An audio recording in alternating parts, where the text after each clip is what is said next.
اسرائیل کا ایران کی ایٹمی تنصیبات پر حملہ۔ اسرائیلی ہٹ دھرمی کے سامنے اقوام متحدہ بے بس۔ کیا امریکہ بھی ایران پر حملے میں شامل؟ خطے اور دنیا پر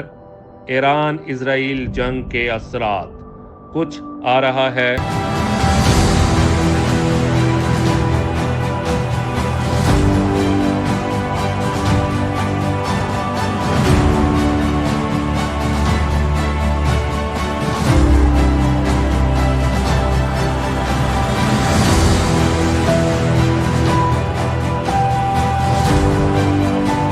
بسم اللہ الرحمن الرحیم۔ میرے قیمتی ناظرین السلام علیکم۔ 14/12 کے پلیٹ فارم سے ہم آپ کو خوش آمدید کہتے ہیں۔ مشرق وسطیٰ کے حالات کی بات کریں گے۔ وہاں پہ جنگ کے شعلے مزید بلند ہو چکے ہیں کیونکہ پچھلی رات اسرائیل نے ایران کے اوپر حملہ کر دیا ہے۔ امریکہ نے اپنے آپ کو ان حملوں سے فاصلے پہ رکھا ہے اور ان کو اسرائیل کی طرف سے ایک یک طرفہ کارروائی قرار دیا ہے، مگر دوسری طرف ایران کا کہنا یہ ہے کہ امریکہ کی مدد اور آشیرواد کے بغیر اسرائیل یہ کارروائی نہیں کر سکتا تھا۔ اسرائیل نے جو ٹارگٹ چوز کیے وہ کچھ اس طرح ہے کہ اس نے ایران کی ملٹری لیڈرشپ، اس کے ایٹمی سائنسدانوں کو نشانہ بنایا، پھر ایئر ڈیفنس ایسٹس، نیوکلیئر اور میزائل انسٹالیشنز کو نشانہ بنایا، جو کہ بہت ہی قابل مذمت اور افسوسناک ہے کیونکہ ایران کا ان حملوں میں کافی نقصان ہو چکا ہے۔ ابھی تک کی اطلاعات کے مطابق ایران کے چیف آف سٹاف اور ان کے جو پاسداران انقلاب کے چیف ہیں حسین سلامی صاحب، وہ شہید ہو چکے ہیں۔ اس کے علاوہ ان کے 6 ایٹمی سائنسدان بھی ان حملوں میں شہید ہو گئے ہیں اور کولیٹرل ڈیمیج بھی بے پناہ ہوا ہے، جو کہ انتہائی افسوسناک ہے، جس کے اوپر دل خون کے آنسو رو رہا ہے کیونکہ ان حملوں میں بہت سارے بچے، خواتین اور بوڑھے بھی ہلاک ہو چکے ہوں گے۔ اسرائیل عرصہ دراز سے یہ کوشش کر رہا تھا کہ اس کو امریکہ کی طرف سے کھلی یا پوشیدہ اجازت مل سکے تاکہ وہ ایران کی نیوکلیئر انسٹالیشنز کے اوپر حملہ کر سکے۔ ماضی میں بھی ہم دیکھتے ہیں کہ 2007 میں اسرائیل نے سیریا کی نیوکلیئر انسٹالیشنز کے اوپر حملہ کیا تھا۔ اس وقت امریکہ نے سیریا کو ڈپلومیٹیکلی انگیج کیا ہوا تھا اور اسرائیل کو اس نے اجازت نہیں دی تھی کہ وہ سیریا کی نیوکلیئر انسٹالیشنز کے اوپر حملہ کرے، مگر اس کے باوجود بھی وہ حملہ ہوا اور سیریا کی نیوکلیئر انسٹالیشنز کو تباہ کر دیا گیا۔ پھر 1981 میں جو عراق کی نیوکلیئر انسٹالیشنز کے اوپر اسرائیل نے حملہ کیا ہوا تھا، اس میں امریکہ کی مدد اس کو شامل تھی، مگر ان دونوں صورتوں میں جو سیریا اور عراق کی نیوکلیئر انسٹالیشنز تھیں وہ کھلے میدان میں تھی اور ان کی جو ایئر ڈیفنس پروٹیکشن تھی وہ بھی اس لیول کی نہیں تھی جیسا کہ آپ ایران کی دیکھتے ہیں، کیونکہ ایران کی نیوکلیئر انسٹالیشنز بالکل زمین کے اندر بہت میٹرز نیچے دفن ہیں اور ان کو تباہ کرنے کے لیے امریکہ کی ویپن سپورٹ کی بہت ضرورت ہے، کیونکہ ان کے پاس جو بنکر بسٹر بامز ہیں وہ اسرائیل کے پاس نہیں ہیں۔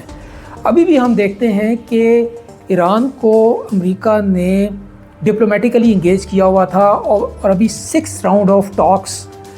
ایران کے ساتھ امریکہ کی اس سنڈے کو ہونی تھی، ابھی وہ ہوتی ہوئی نظر نہیں آتی، اور دوسری طرف اسرائیل نے ایران کے اوپر یہ حملہ کر دیا۔ گو کہ امریکہ یہ کہہ رہا ہے کہ اس کی مرضی ان حملوں کے اندر شامل نہیں تھی، مگر پھر بھی اسرائیل نے ایران کے اوپر حملہ کیا ہے اور ایران کی نیوکلیئر انسٹالیشنز کو اس نے نشانہ بنایا۔ ابھی جو اطلاعات آئیں گی ہمیں پتہ چلے گا کہ ایران کو کتنا نقصان کا سامنا کرنا پڑا، اس کی جو ایئر ڈیفنس ایسٹس تھے، اس کے جو میزائل ایسٹس تھے اور نیوکلیئر ایسٹس، وہ کتنے وائبل رہ گئے ہیں۔ میرے قیمتی ناظرین، اسرائیل نے ایران کے اوپر جو یہ حملہ کیا ہے یہ اس ٹائم فریم میں کیا ہے جب ایران اور امریکہ کے درمیان نیوکلیئر بات چیت چل رہی تھی اور اس کے 5 راؤنڈز ہو چکے تھے اور ابھی 6واں راؤنڈ اتوار والے دن ہونا تھا، جو کہ ہوتا ہوا ابھی نظر نہیں آتا۔ یہاں پہ میں 2015 میں ایران اور امریکہ کے درمیان ہونے والے ایک معاہدے کا ذکر کروں گا جو پریزیڈنٹ اوباما کے ٹائم میں ہوا تھا، جس پہ بہت سارے یورپین کنٹریز بھی شامل تھے۔ اس کے بعد ایران کا nuclear programme International Atomic Energy Agency کے سیف گارڈز اور اس کی سپرویژن کے انڈر آ گیا تھا، اور اس کی جو یورینیم افسودگی ہے اس کے اوپر بھی دنیا کی نظر تھی۔ اور چونکہ ایران کا کہنا یہ ہے کہ اس کا جو نیوکلیئر پروگرام ہے وہ پیسفل پرپزز کے لیے ہے، تو دنیا اس کو یہ انشور کر سکتی تھی، مگر 2018 میں جب مسٹر ڈونلڈ ٹرمپ ان کا پہلا دور حکومت چل رہا تھا تو اس دوران میں انہوں نے اس معاہدے کو یک طرفہ طور پر ختم کر دیا۔ ان کا کہنا تھا کہ یہ معاہدہ جامع نہیں ہے اور اس میں بیلسٹک میزلز پروگرام جو ایران کا ہے اس کو رول بیک یا اس کے اوپر جو چیکس اینڈ بیلنسز ہیں وہ شامل نہیں ہیں۔ آپ کو معلوم ہی ہے کہ ایران کے اوپر یہ نظر اس لیے رکھی جا رہی ہے تاکہ اسرائیل کا مڈل ایسٹ کے اندر جو سروائیول ہے اس کو انشور کیا جا سکے۔ ابھی آپ یہ دیکھیں کہ 2018 میں جب اس معاہدے کو ختم کیا گیا تو اس کے بعد پھر ایران نے اپنے یورینیم کی جو آسودگی تھی اس کو جاری رکھا، اور ابھی ایران اس لیول پر پہنچ گیا ہے کہ جہاں پہ وہ کوئی 9 سے 12 نیوکلیئر بامبس 6 سے 18 مہینوں کے اندر بنا سکتا ہے۔ میرے قیمتی ناظرین، یہی وجہ ہے کہ اسرائیل نے ایران کے خلاف فضائی حملے کیے، کیونکہ وہ ایران کو اپنے لیے ایک ایگزسٹنشل تھریٹ سمجھتا ہے۔ اسرائیل کی جو بگن ڈاکٹرین ہے وہ یہ کہتی ہے کہ اسرائیل کو جب بھی کوئی سلامتی کا خطرہ ہوگا تو وہ اس ملک کے خلاف جنگ میں چلا جائے گا۔ ابھی ہم اسرائیل کا اور ایران کا محل وقوع دیکھیں تو وہ اس طرح کا ہے کہ دونوں ایک دوسرے کے اوپر صرف فضائی حملے کر سکتے ہیں، فائٹر جیٹس، میزلز یا ڈرونز، کیونکہ ایران کے خلاف کسی قسم کا جو گراؤنڈ انویژن ہے وہ اسرائیل کی طرف سے تو بالکل بھی نہیں ہو سکتا۔ اور دوسری طرف ایک اور انٹرسٹنگ بات میں آپ کو یہ بتاؤں کہ دنیا کا کوئی بھی ملک یہ پلان نہیں کر سکتا کہ وہ ایران کے خلاف کسی گراؤنڈ انویژن میں جائے، کیونکہ گراؤنڈ جو ایران کا جغرافیہ ہے وہ اس طرح کا ہے کہ اس کے بارڈرز کے اوپر پہلے پہاڑی سلسلے ہیں جو ایک رنگ کی شکل میں ہیں، پھر اس کے بعد دشت لوت اور دشت کویر کا ایک رنگ ہے، اور پھر جا کے آبادیاں شروع ہوتی ہیں۔ تو کوئی بھی ملک اگر ایران کے خلاف جنگ میں جائے گا تو وہ یا تو پہاڑوں کے اندر برباد ہو جائے گا یا جو دشت ہیں یا جو ڈیزرٹس ہیں اس کے اندر جا کے وہ مر کھپ جائے گا۔ ناظرین، اس سے پہلے کہ ہم ایرانین ریٹیلیشن یا ایرانین کاؤنٹر میئرز یا آپشنز کی بات کریں، یہ ضروری ہے کہ ہم یہ دیکھیں کہ مڈل ایسٹ کا جو پولیٹیکل لینڈسکیپ ہے وہ 7 اکتوبر 2023 کے بعد کیا ہے۔ ہمیں معلوم ہے کہ سیریا میں جو ایکسس آف ریزسٹنس تھا، سیریا، رشیا اور ایران، اس کا خاتمہ ہو چکا ہے۔ پھر حزب اللہ اور حماس دونوں کی کیپیبلٹیز بالکل ختم ہو چکی ہیں، غزہ ملبے کا ڈھیر بن چکا ہے، اور ابھی مسٹر ڈونلڈ ٹرمپ نے جو ریسنٹلی مڈل ایسٹ کا وزٹ کیا تھا، UAE، قطر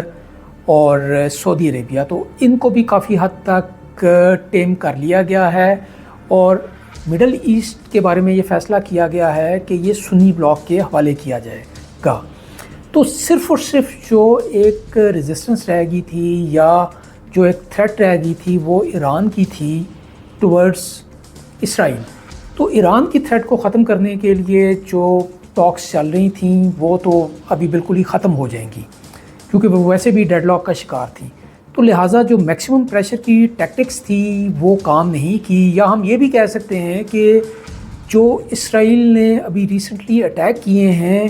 یہ اسی میکسیمم پریشر کی جو ٹیکٹکس تھی اس کا یہ حصہ ہے کہ امریکہ نے اسکرو کو مزید ٹائٹ کیا اور ایک ڈپلومیسی کی کہ ظاہراً یہ کہا جائے کہ امریکہ اس اٹیک کا حصہ نہیں ہے، مگر پوشیدہ طور پہ وہ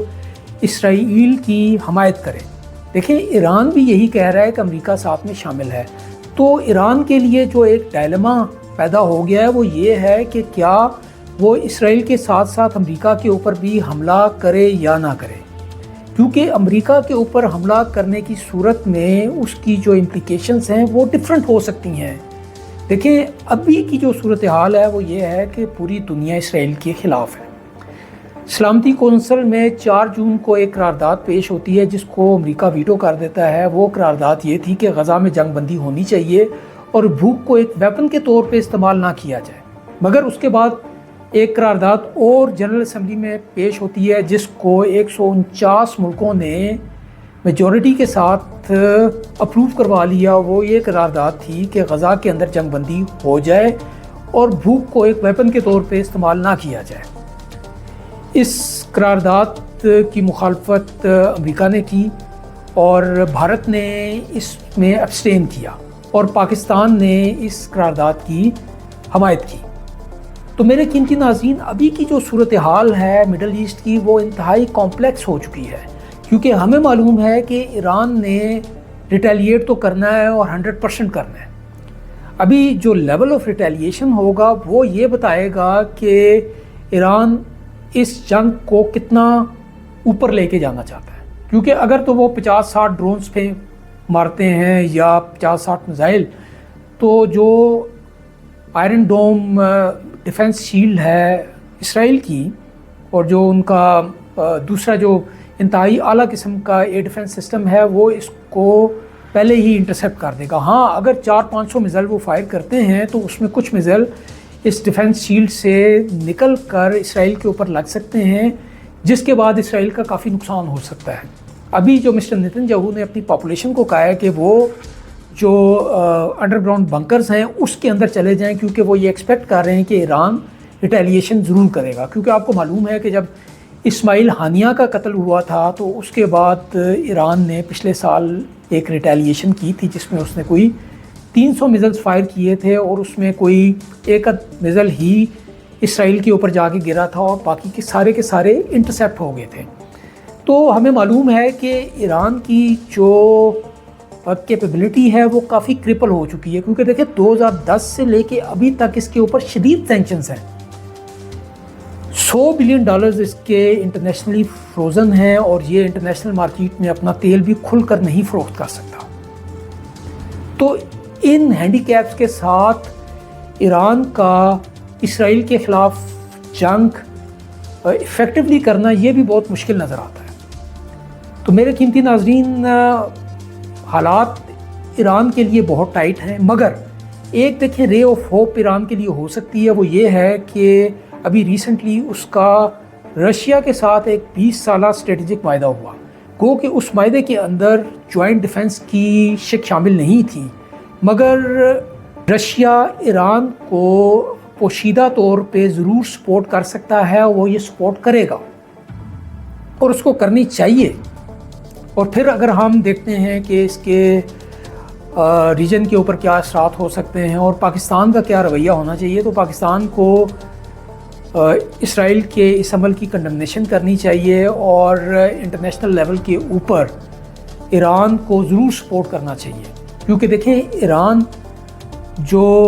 یورینیم کی افزودگی کر رہا تھا یا اپنا جو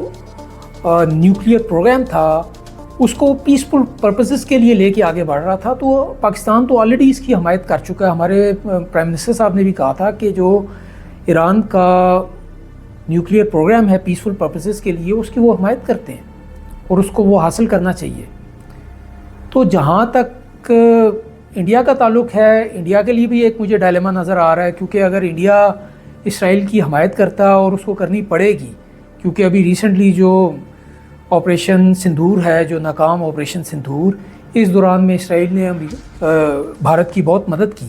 اور بھارت اگر ایران کے خلاف اسرائیل کی مدد کرتا ہے تو وہ ایران کو بالکل لوز کر دے گا، تو یہ انڈائریکٹلی پاکستان کو بھی اس کے اندر سے ایک فائدہ ہو سکتا ہے۔ ناظرین، پھر ہماری اسیسمنٹ یہ ہے کہ ایران کو فوری طور پہ امریکہ کے خلاف اٹیک نہیں کرنے چاہیے، اور امریکہ کے جو مڈل ایسٹ کے اندر جو اڈے ہیں یا جو ان کے انٹرسٹ ہیں ان کو ٹارگٹ نہیں کرنا چاہیے۔ ایران کا جو فوکس ہے وہ صرف اور صرف اسرائیل کے اوپر ہونا چاہیے، اور پھر ٹائم خود بتائے گا کہ امریکہ اسرائیل کا کتنا ساتھ دیتا ہے، کیونکہ ابھی تک امریکہ یہ بات کہہ رہا ہے کہ یہ ایک یک طرفہ عمل ہے، وہ اسرائیل کا ساتھ نہیں دے رہا، مگر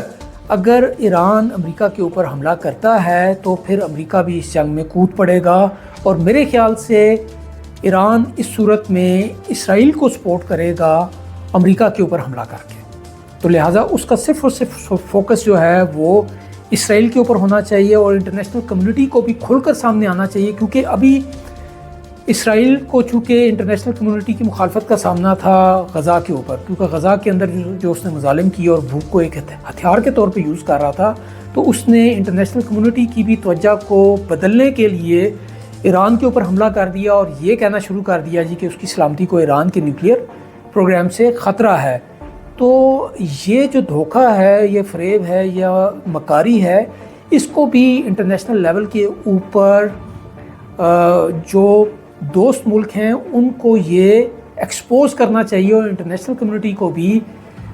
آگے آ کے اس جنگ کو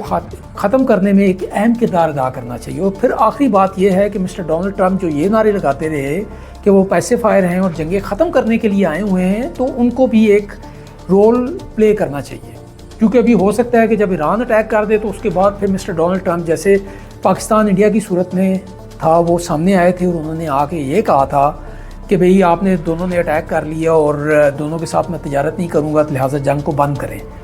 تو امریکہ کو جو ان کا لیوریج ہے وتھ اسرائیل وہ ضرور استعمال کرنا چاہیے، کیونکہ دیکھیں اسرائیل کو جو ویٹو کی فیسلٹی ہے وہ امریکہ سے ملتی ہے، ICC میں جو اس کو سپورٹ چاہیے ہوتی ہے وہ امریکہ سے اس کو ملتی ہے، ویپن سپورٹ، لاجسٹک سپورٹ اور باقی کی بھی جو مالی مدد ہے وہ اس کو صرف اور صرف امریکہ سے ملتی ہے۔ امریکہ اگر یہ چاہے جنگ کو ختم کرنا تو یہ ایک دن میں جنگ ختم ہو سکتی ہے۔ تو یہی ہمیں مسٹر ڈونلڈ ٹرمپ سے ایکسپیکٹ کرنا چاہیے کہ